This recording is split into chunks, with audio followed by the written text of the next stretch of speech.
Governors across the country are looking forward to phase one and announcing plans for an economic resurgence. We're going to have a resurgence at a time when millions of American workers and families are struggling with the financial consequences of the virus. It's critical to continue the medical war while reopening the economy in a safe and responsible fashion. During this time, Americans must maintain strict vigilance and continue to practice careful hygiene, social distancing, and the other protective measures that we have outlined and that everybody's become very familiar with. We continue to be encouraged that many of the areas hardest hit by the virus appear to have turned the corner. For example, recent deaths are down very, very substantially. You can compare that with their peak not so long ago. And you have numbers of 30%, 25%. In Detroit, as an example, it's down by over 50%. Congratulations. And in New Orleans, where they've done a terrific job, they're down 65%. 30 states have just one case or less per 1,000 people, far fewer cases per capita, as an example, than Germany, the United Kingdom, France, Italy, Ireland, Switzerland, Singapore, Belgium, Spain, Norway, the Netherlands, Austria, Sweden. My administration continues to press Congress to replenish the enormously successful Paycheck Protection Program, which has impacted 30 million American jobs. We hope to have an agreement very soon, and hopefully tomorrow the Senate's going to be able to vote. A lot of progress has been made on that, tremendous progress. It's a great plan. It's a great plan. It's helped a lot of people. So we hope to have a vote maybe tomorrow in the Senate. And based on the record low price of oil that you've been seeing, it's at a level that's very interesting to a lot of people. We're filling up our national petroleum reserves, the strategic reserves, and we're looking to put as much as 75 million barrels into the reserves themselves. That would top it out. That would be first time in a long time it's been topped out. We'd get it for the right price. We're also pushing for the deal to include an additional $75 billion, our deal that we're talking about, $75 billion for hospitals and other healthcare providers. Many providers and their employees have taken a huge financial hit in recent weeks, and visits, elective procedures, surgeries, et cetera, were canceled. We think that they can all get back online. They'll get it done. The hospitals have really been fantastic. The hospitals, they've stepped up to the plate. They've really done a great job. We appreciate it so much. For areas less affected by the virus, we've issued new recommendations about how to safely resume elective treatments. HHS has also distributed the first $30 billion in direct payments to 1 million healthcare providers across the country.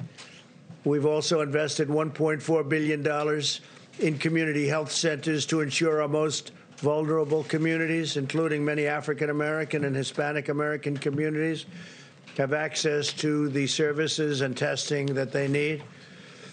Earlier today, Vice President Pence spoke with governors from all 50 states about our unified effort to defeat the virus. He had a great call.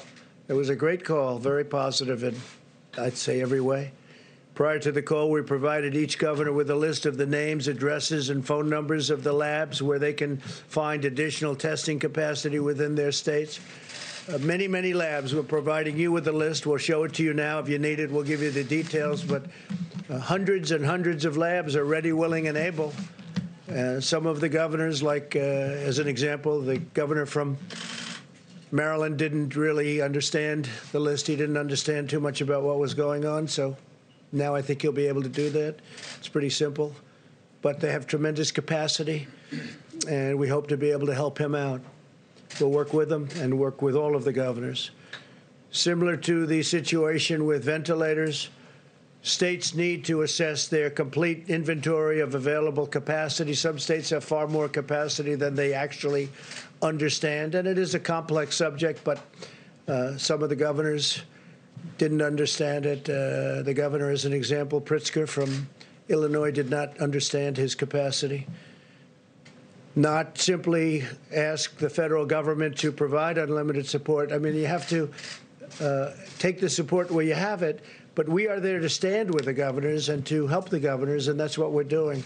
And they have a tremendous capacity that we've already built up, and you'll be seeing that. We're going to be introducing a couple of the folks in a little while to talk about it. I want to draw your attention to Governor Cuomo's remarks during his press conference today. He said the president is right. The state's testing is up to the states to do, which will implement the tests and logistically coordinate the tests. We have about 300 labs in New York, and they're great labs, actually. And it's my job to coordinate those 300 labs. I think the president's right when he says that the states should lead, and the governors they're getting it together in New York. A lot of good things are happening in New York, and I think the governor's going to come in to see us tomorrow. He's coming to the Oval Office tomorrow afternoon. Andrew is going to be coming in with some of his people, so we look forward to that.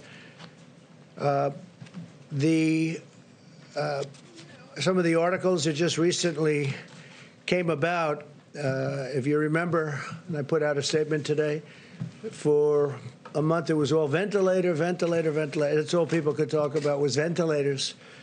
And we did a great job with that. We built a lot of ventilators, to put it mildly. We have so many now that at some point soon we're going to be helping Mexico and Italy and other countries. We'll be sending them ventilators, which they desperately need. They were not in a position to build them themselves. But we have thousands being built. Every state they have the ventilators. If they don't, we have almost 10,000 in our Federal Reserve, our stockpile, as they call it. And we did a great job with the ventilators. Unfortunately, the press doesn't cover it other than the fair press. But so then you say, gee, they need ventilators. We don't need ventilators. And that's under pressure we did that. Nobody that needed a ventilator in this country didn't get one. And a story that just came out, how the media completely blew the Trump ventilator story. I'm sure you'd love to see that.